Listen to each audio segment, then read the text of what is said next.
Chegou o momento em que esconder não é mais uma opção. Não porque alguém exigiu, mas porque você já sabe demais para fingir que não sabe. E esse tipo de conhecimento não permite que você volte para onde estava, como se nada tivesse acontecido. Durante essa trilogia, você foi confrontado com verdades que a maioria evita nomear. Primeiro, percebeu que o medo da crítica estava reduzindo sua presença de formas que você chamava de outros nomes. Depois, entendeu que o medo de ser visto não era sobre o julgamento dos outros. Era sobre a responsabilidade que surge quando você para de fingir que ainda não está pronto. Agora, chegamos ao ponto decisivo. O que realmente acontece quando você para de se esconder? A resposta não é o que a maioria imagina. Não acontece um aplauso imediato. Não acontece uma validação coletiva que confirma que você fez a escolha certa. Não acontece um caminho de repente mais fácil, com menos obstáculos e mais pessoas dispostas a apoiar. O que acontece é interno, silencioso, estrutural. Você perde o direito de fingir. Enquanto estava escondido, podia dizer que ainda não era sua hora.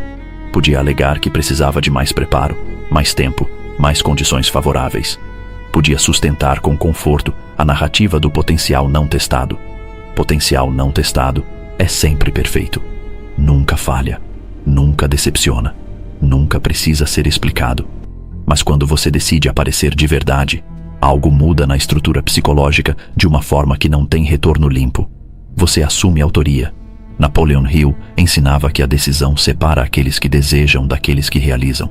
Mas a decisão de parar de se esconder é diferente de qualquer outra decisão. Ela não é pública, não é anunciada, não precisa de testemunha. É um acordo silencioso com você mesmo. Um ponto de não retorno que não tem cerimônia, mas tem peso definitivo. Você começa a perceber, com uma clareza que não existia antes, que a invisibilidade era confortável por razões muito específicas. Ela protegia sua autoimagem antiga, protegia suas desculpas mais elaboradas, protegia a narrativa que dizia que você poderia ter chegado lá se as condições tivessem sido diferentes. Ao abandonar o esconderijo, você abandona também os álibis, todos eles, sem negociação. E isso é genuinamente desconfortável de uma forma que o crescimento raramente avisa que vai ser, porque agora seus resultados dependem menos das circunstâncias externas e mais da sua direção interna. Menos do que aconteceu com você e mais do que você decide fazer com o que ainda vai acontecer. Parar de se esconder não é virar outra pessoa. Não é uma transformação dramática em que você acorda diferente. É assumir quem você já poderia ter sido se não tivesse passado tanto tempo protegendo uma versão que nunca foi sua de verdade. E quando essa consciência amadurece, algo se reorganiza internamente de forma que nenhuma técnica externa consegue produzir artificialmente. Você não age mais para provar algo a alguém. Age para expressar o que está construindo. Não fala mais para agradar o ambiente. Fala para se alinhar com o que é real em você. Não se movimenta mais para parecer ocupado e produtivo aos olhos de quem observa. Se movimenta para construir algo que ainda não existe e que não vai existir se você não construir. Essa mudança é sutil na aparência, mas é estrutural na essência. O medo perde força progressivamente porque você para de negociar presença de acordo com o conforto do ambiente. Você entende, com uma profundidade que antes não estava disponível, que ser visto não é vaidade, não é necessidade de aprovação, é responsabilidade diante do que você é capaz. E responsabilidade, quando assumida com seriedade real, transforma identidade. Não de forma dramática, de forma consistente e irreversível. Mas existe algo que poucos antecipam nesse momento de transição. Algo que surge depois que o medo começa a perder autoridade. Um novo desafio, mais silencioso do que o anterior, menos óbvio de identificar. Um desafio que não está relacionado ao medo de ser visto, nem à resistência de aparecer. Está relacionado à direção, ao que você faz com a presença depois que decide sustentá-la. E é exatamente aqui que muitos travam novamente. Não por medo, por ausência de direção clara para o que vem depois do esconderijo. Existe uma ilusão perigosa que surge exatamente no momento em que você pensa que resolveu o problema principal. A ilusão de que coragem resolve tudo. Você pode superar o medo da crítica. Pode sustentar visibilidade sem precisar se contrair diante do julgamento. Pode abandonar o esconderijo que por anos funcionou como proteção. E ainda assim, continuar parado. Não da mesma forma que antes. Não pelo mesmo motivo, mas parado da mesma forma. Porque movimento não é progresso. E essa distinção é mais importante do que a maioria percebe no momento em que finalmente decide aparecer. Quando você estava escondido, o problema tinha nome claro: medo. Você sabia o que te limitava. Sabia o que precisava enfrentar. Sabia qual era a barreira entre você e o nível seguinte. Mas agora que você decidiu aparecer, que sustentou presença, que abandonou os álibis mais antigos, o problema pode se tornar outro, mais sutil, mais difícil de identificar, mais perigoso exatamente porque não parece um problema: falta de clareza.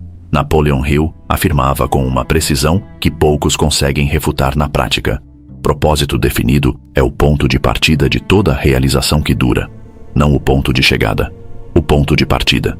Sem direção clara, a energia não desaparece, ela se dispersa, e energia dispersa não produz avanço acumulado, produz cansaço, produz a sensação de estar sempre ocupado, mas nunca chegando a lugar algum com consistência. Produz o tipo de esforço que parece muito por dentro, mas deixa poucos rastros por fora. Muitas pessoas saem da sombra com intenção genuína e energia real. Trabalham muito, pensam muito, tentam muito. Estão presentes de formas que nunca estiveram, mas não organizam a mente em torno de um objetivo central com clareza suficiente. Não definem com precisão real para onde o esforço precisa convergir. Não estabelecem um critério interno firme que filtre o que merece energia do que apenas consome energia sem produzir direção. E sem essa centralidade não existe progresso acumulado, existe apenas atividade. E atividade, por mais intensa que seja, não substitui direção. Parar de se esconder revela sua capacidade. Isso é real e necessário. Mas capacidade sem direção não constrói. Ela se manifesta como potencial visível sem destino definido. E potencial visível sem destino vira frustração de um tipo específico. A frustração de quem sabe que tem o que é necessário, mas não consegue transformar isso em algo que cresce de forma consistente. Aqui está a transição que poucos antecipam. Quando você estava escondido, o trabalho era emocional e psicológico. Era sobre identidade, sobre autoimagem, sobre permissão interna. Mas quando você para de se esconder, o trabalho muda de natureza. Ele se torna estratégico. Ele se torna sobre direção. Sobre escolhas conscientes de onde concentrar o que foi liberado quando o medo perdeu autoridade. E se antes o medo limitava sua presença, agora a ausência de propósito claro pode limitar seu avanço de uma forma que parece diferente por fora, mas produz a mesma sensação por dentro. A sensação de que algo está faltando. De que você se move, mas não acumula. De que tenta com seriedade, mas os resultados não refletem o esforço. Essa é a próxima grande dor que precisa ser enfrentada com honestidade. A sensação de estagnação mesmo quando você está tentando com intenção. Mesmo quando não está mais se escondendo. Mesmo quando a coragem não é mais o problema. Porque talvez você não esteja travado por falta de coragem agora. Talvez esteja travado por falta de direção consciente, por ausência de um propósito definido com nitidez suficiente para que a mente organize o esforço em torno de um eixo central. Hill observava que a mente funciona como um instrumento de precisão quando tem um alvo definido. Ela converge recursos. Ela filtra o irrelevante. Ela identifica caminhos que antes eram invisíveis. Sem esse alvo, ela continua funcionando, mas funciona de forma reativa. Responde ao que aparece em vez de construir o que foi decidido. E responder ao que aparece raramente leva a algum lugar que você escolheu conscientemente ir. Então, se você vai levar apenas uma coisa deste vídeo, que seja esta: parar de se esconder foi necessário, mas não é suficiente. O próximo passo não é sobre presença, é sobre direção. Existe um vídeo aqui que aprofunda exatamente isso. Ele se chama Por que você se esforça e continua no mesmo lugar? E se o que foi dito aqui fez sentido para você, o que está lá vai revelar por que o esforço sem direção definida produz sempre a mesma sensação, independente de quanto você tenta. Agora que você decidiu aparecer, é hora de decidir para onde vai. E essa decisão, feita com a clareza que merece, muda estruturalmente tudo o que vem depois.